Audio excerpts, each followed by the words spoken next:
Olá, pessoal! Como prometido, nesse bloco a gente vai falar um pouquinho sobre quais são as fontes autônomas em espécie. As heterônomas vão ficar para outro bloco, tá?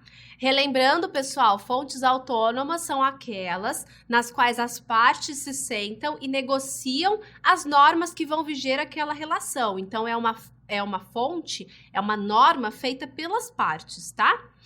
Pessoal, duas formas, né? Dois exemplos de fontes autônomas muito conhecidas são a Convenção Coletiva do Trabalho e o Acordo Coletivo do Trabalho, tá? Convenção Coletiva do Trabalho, pessoal, vai ser aquela norma que é feita entre dois sindicatos. Sindicato representante da categoria profissional, ou seja, sindicato representante dos empregados e o sindicato representante das empresas, tá? Dos empregadores. Os dois sindicatos representando seus grupos de interesses, né? Num caso, os empregados. No outro caso, as empresas vão sentar, vão negociar coletivamente e dessa negociação, se eles entrarem em acordo, vai surgir a Convenção Coletiva do Trabalho, tá? Então, é um contrato coletivo, né? Digamos assim, uma norma coletiva que vai gerir aquela relação de trabalho. Bom, pessoal? Então, vocês observam que, efetivamente, por esse conceito, vocês observam que realmente é uma fonte autônoma, porque não tem um terceiro envolvido, tá? O acordo coletivo do trabalho segue a mesma lógica, só que ele é um pouquinho mais reduzido, o seu campo de aplicação é reduzido. Por quê? Porque, de um lado, você vai ter o sindicato representante da categoria profissional, ou seja, o sindicato, representante dos trabalhadores, né? E do outro lado, você não vai ter o sindicato dos empregadores, ou seja, o sindicato que representa aquelas empresas. Você vai ter a empresa. Porque, veja bem, pessoal, a empresa também é um ente coletivo, né? A atividade empresária que é gerada, que é desempenhada por essa sociedade empresária, ela é um ente coletivo, né? Então, você tem a possibilidade de que a empresa sente e negocie com o sindicato. O contrário não pode, tá, pessoal? Quando a gente fala de convenção coletiva, acordo coletivo, sempre tem que ter o sindicato dos empregados presente. Mas do outro lado, a gente pode ter uma flexibilidade aí, por quê? Porque temos desse lado aqui das empresas o poder econômico, o que gera uma autonomia negocial muito maior, um poder negocial maior, o que não acontece quando a gente está do lado dos trabalhadores. Os trabalhadores, eles são a parte hipossuficiente, porque eles não têm um poder econômico tão forte e, consequentemente, um poder negocial tão forte. Por isso que você tem a previsão constitucional, se eu não me engano, artigo 8º da Constituição, prevendo que você tem que ter a participação dos sindicatos nas negociações coletivas. E quando a Constituição fala isso, ela quer dizer que você tem que ter o sindicato profissional participando, que é o sindicato que representa os trabalhadores, que são aqueles entes que precisam ser tutelados, os seus direitos têm que ser defendidos pelo sindicato de forma coletiva para que essa negociação não venha prejudicá-lo demasiadamente, tá bom, pessoal? Então, convenção coletiva, sindicato, acordo coletivo, sindicato-empresa, tá? Consequentemente, ele vai ter uma amplitude de aplicação menor, porque vai só se aplicar àquela empresa em específico, tá? Aí, pessoal, nós temos uma outra forma de fonte autônoma que é o costume, tá? O costume, ele significa o quê? Significa uma atividade, uma ação que é reiteradamente exercida numa determinada localidade e de tanto ela ser exercida, as pessoas começam a achar que ela efetivamente é uma regra, é uma norma, tá? É algo que está previsto em lei ou é algo que tem que ser feito porque de alguma forma é obrigação, tá? Então, o costume, ele é feito de duas questões, tá? De dois elementos. O primeiro elemento é o elemento fático, ou seja, a pessoa efetivamente reiterar aquela conduta. E não só uma pessoa, mas várias pessoas naquela localidade. E o segundo elemento é o subjetivo, ou seja, as pessoas elas fazem aquilo porque elas realmente acham que tem que fazer aquilo. Porque existe em algum lugar aquela obrigação. Então, o costume, ó, eu coloquei aqui para vocês, trata-se de um uso reiterado, de repetição constante, uniforme, de determinado ato social, tá? E deve haver ter a consciência social, a convicção de que aquela prática reiterada e uniforme é fundamental para a sociedade. Eis então que surgirá essa obrigatoriedade, tá, pessoal? E o costume, vocês observam, são as próprias partes que estão naquela localidade que vão gerar aquela norma, né? Que vão gerar aquela obrigação por aquela reiteração da conduta que gera aquele consciente coletivo. Então, vocês observam que não tem um terceiro que vai impor aquela norma, por isso que é uma fonte autônoma, tá? Na Constituição não, mas na Consolidação das Leis do Trabalho, a CLT, nós temos uma previsão de uso de costume, tá?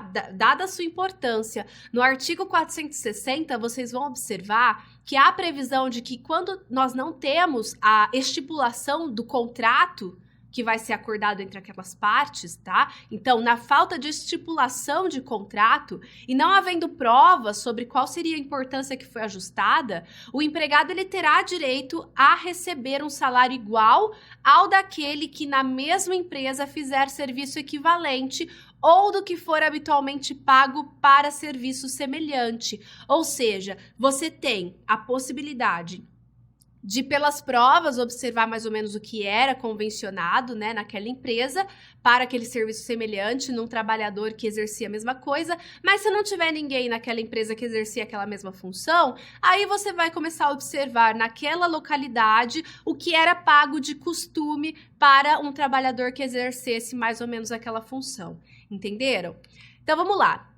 E aí, pessoal, para terminar esse bloco, eu vou trazer uma pergunta polêmica, tá? O regulamento de empresa, ele é fonte autônoma, ele é fonte heterônoma, ele não é fonte? O que é o regulamento de empresa? Pessoal, o que acontece é o seguinte, dentro das empresas, não sei se vocês já observaram, né, se vocês já tiveram a oportunidade de observar, algumas empresas, elas estipulam regras de conduta e regras de prestação de serviço internas. Quando as empresas são muito grandes, isso é muito comum. Você tem a cartilinha lá, onde tem estipulado as normas daquela empresa, e aquele acordo, né, aquele regulamento empresarial é fonte de norma e se aplica a todos os trabalhadores daquela empresa, tá? Então, o regulamento de empresa, ele é sim uma fonte, porque ele vai acabar influenciando aquela atuação daqueles trabalhadores, vai gerar norma para aqueles trabalhadores. Agora, para ser fonte, pessoal, ela tem que prever, esse regulamento de empresa tem que prever um conjunto de regras que vai se aplicar aos empregados, né, de forma genérica. Não pode, de repente, você virar e falar assim, você, empregado A, você vai ter tal norma, tal norma, tal norma. Já o B vai ter a norma diferente, uma igual, a outra não, e ficar olhando para cada um dos trabalhadores, estipulando normas diferentes. Eu não vou estar fazendo um regulamento de empresa. Na verdade, eu vou estar fazendo contratos de trabalho tácito. Ou seja, eu vou estar fazendo um contrato de trabalho com aquele trabalhador, que não é escrito, mas é um contrato, e outro contrato com aquele, e cada um eu estou estipulando uma forma. Regulamento de empresa não é isso, pessoal. Regulamento é eu fazer padrões gerais que vão se aplicar a todos os trabalhadores. Ou seja, eu tenho que fazer uma norma genérica, tá? Impessoal, para ser um regulamento de empresa e se caracterizar como fonte, tá? Agora, pessoal, entendi, regulamento de empresa pode ser fonte, mas ele pode ser uma fonte autônoma, ou seja, uma fonte estipulada entre empregado e empregador, entre as partes. Pode sim, pessoal. Só que não qualquer regulamento. O regulamento, para ser considerado uma fonte autônoma, ele tem que ser efetivamente negociado entre as partes. E o que a gente vê muito no caso prático é que o regulamento de empresa ele é imposto ao empregado, ele não é negociado com os empregados. Então, veja bem, se eu tiver um regulamento de empresa que a empresa sentou com os representantes da categoria, com o sindicato dos trabalhadores, sentou, ouviu essas pessoas, negociou e a partir daí foi estipulado o regulamento de empresa, aí eu vou poder entender que aquele regulamento é uma fonte do direito do trabalho formal e autônoma. Agora, se esse regulamento ele foi imposto ao empregado, aí eu não posso considerar ele como uma fonte autônoma, porque não houve negociação, não foram as partes que acordaram aquelas normas, tá? Então, aqui no slide eu sistematizei isso para vocês, ó. O que é o regulamento? O regulamento de empresa é o conjunto de regras elaboradas pelo empregador para mais bem organizar a empresa. E há polêmica sobre a sua classificação, mas atualmente prevalece o seguinte, ó, item 1. Será considerado fonte formal se as regras formuladas pelo empregador forem de caráter geral e impessoal. E item 2. Se é ou não fonte autônoma, isso depende da forma com a qual foi implementada, foi estipulada, tá? Se foi estipulada pelo empregador, não é autônoma, tá? Poderá ser heterônoma apenas. Caso tenha sido discutida com os empregados e votada, né, de forma conjunta, ela poderá ser autônoma, tá? É menos comum na prática, eu já adianto para vocês, tá bom? Com isso, nós terminamos esse bloco. Até mais, pessoal!